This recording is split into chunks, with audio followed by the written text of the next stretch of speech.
అందరికీ నమస్కారం. సంతోషం ఫిల్మ్ న్యూస్ కి స్వాగతం. ఈరోజు సినిమా విషయాలు తెలుసుకునే ముందు సంతోషం సురేష్ యూట్యూబ్ ఛానల్ ని, సంతోషం అప్డేట్స్ యూట్యూబ్ ఛానల్ ని, ఈ రెండు ఛానల్ ని సబ్స్క్రైబ్ చేసుకోండి. మరి ఈరోజు సినిమా విషయాలు ఏంటో ఇప్పుడు మనం చూసేద్దాం. Dress కట్సీ by KLM fashion mall. తన లుక్తోనే ది ప్యారడైజ్ పై అందరిలో ఆసక్తి పెంచేలా చేశారు నటుడు నాని. ఆయన ప్రధాన పాత్రలో శ్రీకాంత్ ఊదెలా తెరకెక్కిస్తున్న ఈ చిత్రంలో కయాదు లోహర్ హీరోయిన్గా కనిపించనున్నారు. ఆమె పుట్టినరోజు సందర్భంగా ఫస్ట్ లుక్ పోస్టర్తో టీం విషెస్ తెలిపింది. కయాదు ఇందులో సుబ్బలక్ష్మి పాత్రలో కనిపించనున్నట్లు దర్శక నిర్మాతలు వెల్లడించారు. వెండి తెరపై వెలగని తార మా సుబ్బలక్ష్మిని చూడండి అంటూ ఆమె పాత్రపై కూడా ఆసక్తిని పెంచారు. షూటింగ్ చివరి దశలో ఉన్న ఈ సినిమా ఆగస్టు 21న విడుదల కానుంది. విజయవంతమైన దసరా తర్వాత కథానాయకుడు నాని, దర్శకుడు శ్రీకాంత్ ఊదెలా కాంబినేషన్లో రానున్న చిత్రం ఇది. తిరుగుబాటు, నాయకత్వంతో పాటు తల్లి కొడుకుల అనుబంధం కథకు కీలకంగా నిలవనున్నట్లు ఇప్పటివరకు విడుదలైన ప్రచార చిత్రాలు చూస్తే అర్థమవుతుంది. ఇందులో నాని జడల్ పాత్రలో కనిపించనున్నారు. మోహన్ బాబు విలన్గా సికంజా మాలిక్ పాత్రలో నటిస్తున్నారు. ఇప్పటికే విడుదలైన పాటలు మంచి ఆదరణను సొంతం చేసుకోవడంతో సినిమాపై అంచనాలు నెలకొన్నాయి.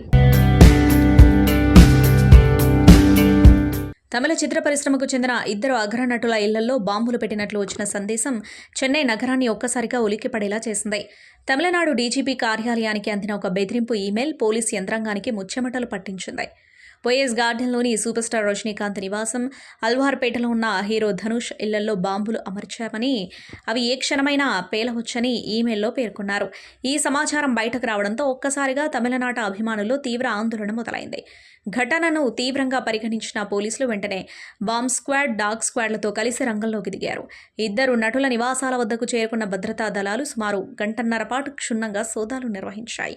ఇంటి లోపల, గార్డెన్ ప్రాంతం పరిసరాల్లో అణువణువు గాలించినా ఇక్కడ ఎటువంటి పేలుడు పదార్థాలు కానీ, అనుమానాస్పద వస్తువులు కానీ లభించలేదు. చివరికి అదొక ఫేక్ మెయిల్ అని అధికారులు నిర్ధారించడంతో అంతా ఊపిరి పీల్చుకున్నారు.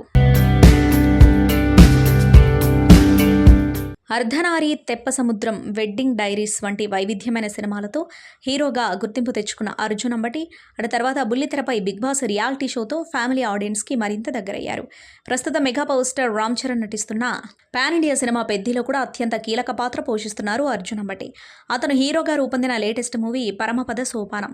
జెన్నిఫర్ ఇమాన్యుయల్ కథానాయికగా నటించిన ఈ సినిమాని గణపతి శ్వేత సమర్పణలో స్వయంభూ క్రియేషన్స్ సంస్థపై గణపతి నారాయణరావు, తేలప్రోలు ప్రసన్న ఆంజనేయులు సంయుక్తంగా ఈ చిత్రాన్ని నిర్మించారు. ఉలగం సుప్రియ సహ నిర్మాత, స్టార్ డైరెక్టర్ పూరి జగన్నాథ్ వద్ద అసిస్టెంట్ డైరెక్టర్గా పనిచేసిన నాగశివ పరమపద సోపానం చిత్రానికి కథ, మాటలు, స్క్రీన్ ప్లే, దర్శకత్వ బాధ్యతలు నిర్వర్తించారు. అన్ని వర్గాల ప్రేక్షకులను ఆకట్టుకునే విధంగా ఈ చిత్రాన్ని తెరకెక్కించారు నాగశివ.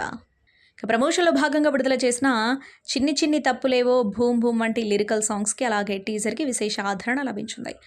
పోస్ట్ ప్రొడక్షన్ పనులన్నీ పూర్తి చేసుకున్న ఈ చిత్రం ఏప్రిల్ 24న ప్రేక్షకుల ముందుకు రానుంది. విడుదల తేదీని ప్రకటిస్తూ తాజాగా చిత్ర బృందం ఒక పోస్టర్ను వదిలారు. ఇందులో hero Arjun Ambati look intense feel కలిగిస్తుంది. అలాగే కథనాలపై కూడా అవగాహన కలిగించేలా ఉంది. ప్రస్తుతం ఈ పోస్టర్కి విశేష ఆదరణ లభిస్తోంది. దళపతి విజయ్ కథానాయకుడిగా నటించిన చివరి సినిమా జననాయకన్. తెలుగు హిట్ ఫిల్మ్ భగవంత్ కేసరి స్టోరీని కొంత మార్చి రాజకీయ అరంగేట్రానికి సరిపడేలా సిద్ధం చేసి ఈ మూవీని రూపొందించారు. జనవరి 9న రిలీజ్ కావాల్సిన ఈ సినిమా సెన్సార్ వివాదం కారణంగా వాయిదా పడింది. అప్పటి నుంచి నిరవధికంగా వాయిదా పడుతూ వస్తుంది. ఇప్పటికీ ఈ మూవీ రిలీజ్పై స్పష్టత లేదు. ఈ నేపథ్యంలోనే ఈ మూవీకి సంబంధించిన లీక్ కలకలం సృష్టిస్తోంది. దీనిపై తమిళనాట తీవ్ర చర్చ జరుగుతుంది. జననాయకన్ లీకులపై స్టార్ హీరోలు స్పందించి ఆందోళన వ్యక్తం చేశారు. ఈ విషయంలో హీరో విజయ్కి అండగా నిలిచారు. నిర్మాత వెంకట్ కె నారాయణ షాక్ గురై వెంటనే నష్ట నివారణ చర్యలు చేపట్టారు. లీకైన సీన్లని వెంటనే సోషల్ మీడియా నుంచి తొలగించాలని, లేకుంటే కఠిన చర్యలు ఎదుర్కోవాల్సి వస్తుందని హెచ్చరించారు. లీకైన సన్నివేశాలను షేర్ చేయడం కూడా చట్టపరమైన నేరమని, ఎవరూ షేర్ చేయవద్దంటూ అభిమానులకు విజ్ఞప్తి చేశారు. తాజాగా కమల్ హాసన్ కూడా స్పందించారు. సోషల్ మీడియా వేదికగా ఆయన షేర్ చేసిన పోస్ట్ ప్రస్తుతం నెట్టింట వైరల్గా మారింది. జననాయకన్ సినిమా లీక్ అవ్వడం అనుకోకుండా జరిగిన విషయం కాదు. ఇది వ్యవస్థ వైఫల్య ఫలితం. దీని పనులు సకాలంలో జరిగి ఉంటే ఈ రోజు ఈ పరిస్థితి వచ్చి ఉండేది కాదు. సెన్సార్ బోర్డులో జరిగిన విపరీతమైన జాప్యం పైరసీకి అనుకూలమైన వాతావరణాన్ని సృష్టించింది. పైరసీ రాజకీయాలకు అతీతమైనది. అది కళపై, కళాకారుడిపై చేసే దాడి. వందలాది మంది కళాకారులు, సాంకేతిక నిపుణుల కృషిని ప్రమాదంలో పడేస్తుంది. అలాగే మనం ప్రేమించే సినిమాను నిలబెడుతున్న వాళ్ళపై, నిజాయితీగా పన్ను చెల్లిస్తున్న నిర్మాతలు, థియేటర్ యజమానులపై తీవ్ర ప్రభావాన్ని చూపుతుంది. వ్యవస్థ విఫలమైనప్పుడు సినిమాని ఎవరు కాపాడతారు? విడుదల విషయంలో చట్టపరమైన ఇబ్బందులు ఎదురైనప్పుడు విచారణ వేగవంతం చేయాలి. గతంలో మీరు నాకు అండగా నిలిచినట్టే నిజమైన సినిమా ప్రేమికులు ఇప్పుడు కూడా ఏకమవ్వండి. ఈ చిత్రాన్ని థియేటర్లోనే చూద్దామంటూ పోస్ట్ పెట్టారు. మెగా ప్రిన్స్ వరుణ్ తేజ్ నటిస్తున్న latest crazy project Korean Kanakaraju నుంచి వచ్చిన ఫస్ట్ సింగిల్ ఇప్పుడు సోషల్ మీడియాలో ట్రెండ్ అవుతుంది. దర్శకుడు మేర్లపాక గాంధీ మార్క్ హ్యూమర్తో తెరకెక్కుతున్న ఈ సినిమా నుంచి కంసా మీద అంటూ సాగే పాటను చిత్ర బృందం విడుదల చేసింది. మ్యూజిక్ సెన్సేషన్ తమన్ అందించిన స్వరాలకు సిద్ శ్రీరామ్ తనదైన గాత్రంతో ప్రాణం పోశారు. కొరియన్ భాషలో ధన్యవాదాలు అని అర్థం వచ్చే కంసహం నిదా అనే పదాన్ని తెలుగు పదాలతో మేళవిస్తూ కాసర్ల శ్యామ్ రాసిన లిరిక్స్ వినడానికి చాలా కొత్తగా ఉన్నాయి. వరుణ్ తేజ్ సరసన రితికా నాయక్ హీరోయిన్గా నటిస్తున్న ఈ చిత్రం ఒక ఇండో కొరియన్ హర్రర్ కామెడీగా రూపొందుతోంది.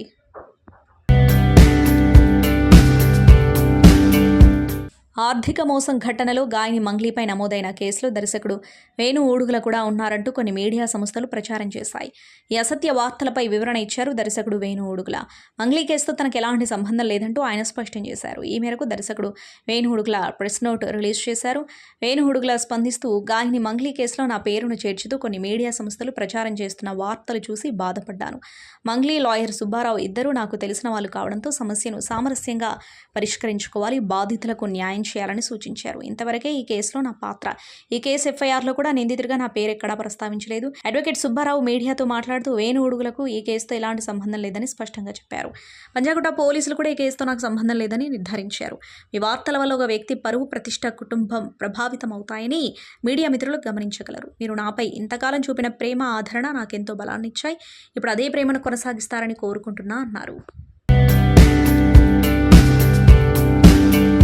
Power star Pavan Kalyan, mass director Harish Shankar కలయికలో రూపొందిన భారీ చిత్రం ఉస్తాద్ భగత్ సింగ్ ఇప్పుడు డిజిటల్ తెరపై సందడి చేసేందుకు సిద్ధమైంది. గబ్బర్ సింగ్ వంటి సంచలన విజయం తర్వాత వీరిద్దరి కాంబినేషన్లో వచ్చిన సినిమా కావడంతో విడుదల సమయంలో దీనిపై భారీ అంచనాలు నెలకొన్నాయి. అయితే బాక్సాఫీస్ వద్ద ఈ చిత్రం ఆశించిన స్థాయిలో మెప్పించలేకపోయింది. కానీ Pavan Kalyan mark mannerisms, action sequence అభిమానులను అలరించాయి. మైత్రి మూవీ మేకర్స్ నిర్మించిన ఈ చిత్రంలో శ్రీలీల, రాశి ఖన్నా కథానాయకులుగా నటించగా దేవిశ్రీ ప్రసాద్ తమన్ సంగీతం అందించారు. ఈ చిత్ర డిజిటల్ స్ట్రీమింగ్ హక్కులను ప్రముఖ ఓటీటీ సంస్థ నెట్ఫ్లిక్స్ దక్కించుకుంది. ఏప్రిల్ 16 నుంచి ఉస్తాద్ భగత్ సింగ్ నెట్ఫ్లిక్స్ వేదికగా ప్రేక్షకుల ముందుకు రానుంది. కేవలం తెలుగులోనే కాకుండా తమిళం, హిందీ, కన్నడ, మలయాళ భాషల్లో కూడా ఏకకాలంలో స్ట్రీమింగ్ కానుండటం విశేషం. భారతీయ చలనచిత్ర పరిశ్రమలో తనకంటూ ప్రత్యేక ముద్ర వేసుకున్న సీనియర్ నటి జయప్రద సోదరుడి కుమారుడు సామ్రాట్ ఇప్పుడు వెండితెరకు పరిచయం కాబోతున్నాడు. కొంతకాలంగా సామ్రాట్ హీరోగా ఎంట్రీ ఇస్తారంటూ సాగుతున్న ప్రచారానికి ఇప్పుడు గ్రీన్ సిగ్నల్ లభించింది. సామ్రాట్ను టాలీవుడ్కు గ్రాండ్గా పరిచయం చేసేందుకు ఒక ప్రముఖ నిర్మాణ సంస్థ సిద్ధమైంది. భారీ బడ్జెట్తో కూడిన పక్కా కమర్షియల్ ఎంటర్టైనర్గా ఈ సినిమాను రూపొందిస్తున్నారు. ఈ చిత్ర పరిశ్రమలోకి అడుగుపెట్టడానికి ముందు సామ్రాట్ నటన, డాన్స్, యాక్షన్ సీక్వెన్స్లలో ప్రత్యేక శిక్షణ పొంది అన్ని విధాలా సిద్ధమైనట్లు తెలుస్తోంది. ఈ సినిమాకు పాన్ ఇండియా గుర్తింపు తీసుకురావాలనే లక్ష్యంతో జయప్రద స్వయంగా రంగంలోకి దిగారు. సామ్రాట్ సరసన నటించేందుకు టాలీవుడ్లోని ఒక టాప్ హీరోయిన్ అయితేనే బాగుంటుందని ఆమె భావిస్తూ ఉండటంతో ప్రస్తుతం చిత్ర యూనిట్ ఒక క్రేజీ హీరోయిన్ కోసం ప్రయత్నాలు చేస్తుంది. ఇప్పటికే పరిశ్రమలోని 2-3 అగ్రతారలతో ప్రాథమిక చర్చలు జరిగినట్లు ఫిలిం నగర్ వర్గాల సమాచారం.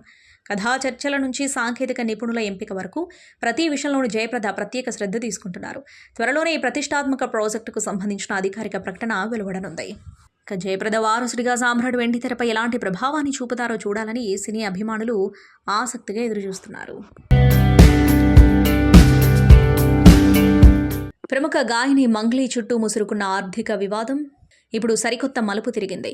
మైక్రో ఫైనాన్స్ పేరుతో 10 కోట్ల రూపాయల మేర మోసం చేశారంటూ న్యాయవాది సుబ్బారావు చేసిన ఆరోపణలను ఆమె తీవ్రంగా ఖండించారు.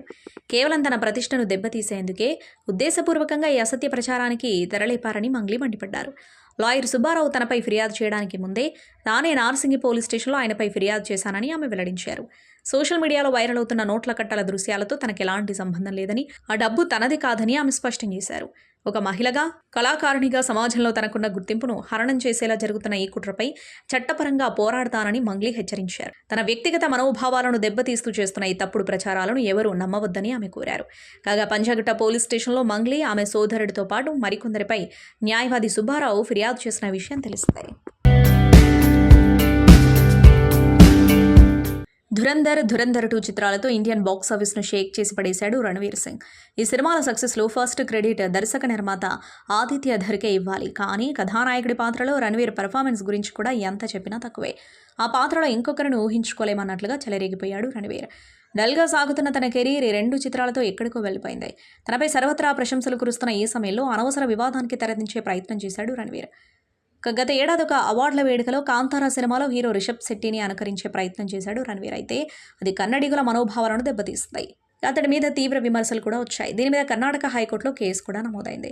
దీనిపై రణవీర్ ఇప్పటికీ క్షమాపణ చెప్పినప్పటికీ వివాదం సద్దుమణగలేదు. కోర్టుకు సమర్పించిన క్షమాపణ పత్రంలో రణవీర్ జరిగిన దానికి పశ్చాత్తాపం వ్యక్తం చేయలేదని, తన మీద ఫిర్యాదు చేయడమే తప్పన్నట్లుగా తన వాదన వినిపించాడని కోర్టులో పిటిషన్ వేసిన వ్యక్తి తరఫున లాయర్ వాదించాడు. ఈ నేపథ్యంలో రణవీర్ మరోసారి క్షమాపణ పత్రం సమర్పించాడు. పిటిషన్ వేసిన వ్యక్తితో తన న్యాయవాదితో చర్చించి వారికి తృప్తి కలిగించే భాషలో పరిష్కృత క్షమాపణ పత్రాన్ని సమర్పించినట్లు తన తరఫున న్యాయవాది కోర్టులో వెల్లడించారు. అంతేకాక రణవీర్ ఈ నెల 18న మైసూరులోని చాముండేశ్వరి బెట్టకు కూడా వస్తున్నాడని, అతడికి కర్ణాటక సంస్కృతి సంప్రదాయాల మీద ఎంతో గౌరవం ఉందని కూడా లాయర్ వాదన వినిపించారు. అంతేకాక రణవీర్ కోర్టుకు కన్నడిగులకు భేషరతుగా క్షమాపణ చెప్పిన నోట్ను కూడా చదివి వినిపించారు. ఘటన జరిగిన రోజు నేను దైవాన్ని, భక్తుల మనోభావాలను దెబ్బతీశానని అర్థం చేసుకోలేకపోయాను. నేను ముంబైలోని సింధీ కుటుంబంలో జన్మించడం వల్ల అందులోని ఘనతను అర్థం చేసుకోలేకపోయాను. ఈ ప్రమాణ పత్రం ద్వారా జరిగిన దానికి తీవ్ర విచారం వ్యక్తం చేస్తున్నాను. నేను నిజాయితీ బేషరతుగా క్షమాపణ కోరుతున్నాను. రానున్న రోజుల్లో మైసూరు ఆలయానికి వచ్చి ప్రార్థన చేసి నా భక్తిని వ్యక్తం చేస్తాను అని ప్రమాణ పత్రంలో రణవీర్ పేర్కొన్నాడు. ఇంతటితో ఈ వివాదానికి తెరపడినట్లే అని భావిస్తున్నారు. వివాహ బంధంతో ఒక్కటైన తర్వాత నూతన దంపతులు విజయ్ దేవరకొండ, రష్మిక మందన మళ్లీ కెమెరా ముందుకొచ్చారు. తాము కలిసి నటిస్తున్న రణబాలి సినిమా షూటింగ్లో ఈ జంట పాల్గొంది. పెళ్లి తర్వాత తొలిసారి సెట్స్లో అడుగుపెట్టిన వీరికి చిత్ర యూనిట్ ఘనంగా స్వాగతం పలికి సంబరాలు జరిపింది. బుకేలిచ్చిన యూనిట్ సభ్యులు విషెస్ తెలిపారు. అంతేకాదు కొత్త జంటతో కేక్ కట్ చేయించి ఆనందాన్ని పంచుకున్నారు. ఈ విషయాన్ని తెలియజేస్తూ చిత్ర బృందం సోషల్ మీడియాలో పోస్ట్ చేస్తుంది. గీతా గోవిందం, డియర్ కామ్రేడ్ చిత్రాల తర్వాత విజయ్, రష్మిక కాంబినేషన్లో వస్తున్న 3వ చిత్రం ఇది. వీరి పెళ్లి తర్వాత కలిసి నటిస్తున్న మొదటి సినిమా కావడంతో దీనిపై ప్రత్యేక ఆసక్తి నెలకొంది. రాహుల్ సాంకృత్యాన్ దర్శకత్వం వహిస్తున్న ఈ ప్రతిష్టాత్మక చిత్రాన్ని మైత్రి మూవీ మేకర్స్ నిర్మిస్తూ ఉండగా టీ సిరీస్ సమర్పిస్తుంది. పాన్ ఇండియా స్థాయిలో ఈ సినిమా రూపుదిద్దుకుంటుంది. సినీ ప్రపంచంలో కొన్ని జంటలు కేవలం తెరపైనే కాకుండా నిజ జీవితంలో అద్భుతమైన స్ఫూర్తిని నింపుతాయి. అటువంటి వారిలో లేడీ సూపర్ స్టార్ నయనతార, దర్శకుడు విఘ్నేష్ శివన్ జోడి అగ్రస్థానంలో ఉంటుంది. ప్రదీప్ రంగనాథన్, కృతి శెట్టి హీరోయిన్లుగా విఘ్నేష్ తెరకెక్కించిన లవ్ ఇన్సూరెన్స్ కంపెనీ చిత్రం విడుదలైన సందర్భంగా వీరిద్దరి మధ్య సాగిన భావోద్వేగ సంభాషణ సోషల్ మీడియాలో వైరల్ అవుతుంది. భార్యాభర్తలుగా మాత్రమే కాకుండా ఒక నిర్మాతగా, దర్శకుడిగా వీరి మధ్య ఉన్న పరస్పర గౌరవం నెటిజన్ల మనసు గెలుచుకుంటుంది. నయనతార తన ఇన్స్టాగ్రామ్ వేదికగా తన భర్త 10 ఏళ్ల సినీ కృషిని కొనియాడుతూ ఒక సుదీర్ఘమైన పోస్టు రాశారు. ఎల్ఐకే అనేది కేవలం ఒక సినిమా కాదు, అసాధ్యమనిపించిన కలలను నిజం చేసుకునే ధైర్యాన్ని అది మాకు నేర్పింది అని ఆమె పేర్కొన్నారు. విఘ్నేష్ పడ్డ కష్టానికి సినిమా పరిశ్రమ ఖచ్చితంగా తగిన ప్రేమను తిరిగి ఇస్తుందని ఆకాంక్షించిన నయన్ తన విఘ్నేష్కు అతిపెద్ద అభిమానిగా ఎప్పుడూ అండగా ఉంటానని వెల్లడించారు. పరిస్థితులకు అతీతంగా కలలు కనే ధైర్యం ఉన్న వ్యక్తిగా తన భర్తను ప్రపంచానికి పరిచయం చేస్తూ పెట్టిన ఈ పోస్ట్ అందరినీ కదిలించింది. ఇక నయనతార రాసిన పోస్టుకు విఘ్నేష్ శివన్ అంతే ఎమోషనల్గా స్పందించారు. ఆమెను తన ప్రాణం, ప్రపంచం, తన బలంగా అభివర్ణించారు. 10 ఏళ్ల క్రితం నానుం రౌడీదాన్ కథ విన్నప్పుడు తన నేపథ్యం గురించి మాత్రం ఆలోచించకుండా తనను నమ్మిన రోజు నుండి నేటి వరకు తన జీవితం నయనతార వల్లే ఒక దీవెనలా మారిందని కృతజ్ఞతలు తెలిపారు. తనకంటే నయనతార క్యాప్షన్లు చాలా బాగా రాస్తారని సరదాగా వ్యాఖ్యానిస్తూనే నయన్ని తన భార్యగా, స్నేహితురాలిగా, నిర్మాతగా గౌరవించడం ఆయనలోని సంస్కారాన్ని చాటి చెప్పింది. త్వరలో డైమండ్ జూబ్లీ సెలబ్రేషన్స్ నిర్వహించేందుకు సన్నాహాలు చేసుకుంటున్న ఫిల్మ్ క్రిటిక్స్ అసోసియేషన్ ప్రముఖ కథానాయకుడు డాక్టర్ రాజశేఖర్ను ఆయన ఇంట్లో మర్యాదపూర్వకంగా కలిసింది. రాజశేఖర్ కీలక పాత్రలో నటించిన బైకరు చిత్రం ఘన విజయం సాధిస్తూ ఉండటం పట్ల శుభాకాంక్షలు తెలిపింది. సీనియర్ జర్నలిస్టులను పేరు పేరున పలకరించిన రాజశేఖర్ తన కెరీర్లో మైలురాలుగా నిలిచిన వందేమాతరం, తలంబ్రాలు, ఆహుతి, అంకుశం, ఆగ్రహం, మగాడు నాటి రోజులను ఎంతో ఇష్టంగా నెమరువేసుకున్నారు. ప్రస్తుతం తను చేస్తున్న ఇంకా పేరు పెట్టని 2 చిత్రాల విశేషాలను కూడా ఆయన ఆత్మీయంగా పంచుకున్నారు. రాజశేఖర్ దంపతులను కలిసిన వారిలో ఫిలిం క్రిటిక్స్ అసోసియేషన్ గౌరవ అధ్యక్షులు ప్రభు, అధ్యక్షులు Battula Prasad, general secretary Suresh Kondeti, senior సభ్యులు ఏ బాలరెడ్డి, మోహన్ గోటేటి, కార్యవర్గ సభ్యులు మామిడిపల్లి గిరిధర్, ధీరజ అప్పాజీ, జిల్లా సురేష్ ఉన్నారు. మనం యాక్చువల్గా రాజశేఖర్ చూస్తుండాలి బుక్ ఇస్తాడు మనకు గుర్తింపుల కోసమే కదా.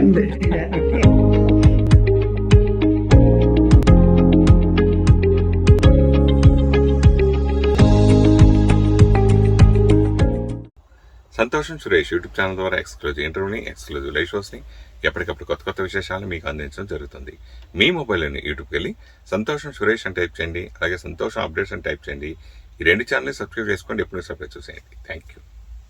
Dress కట్సీ by KLM fashion mall.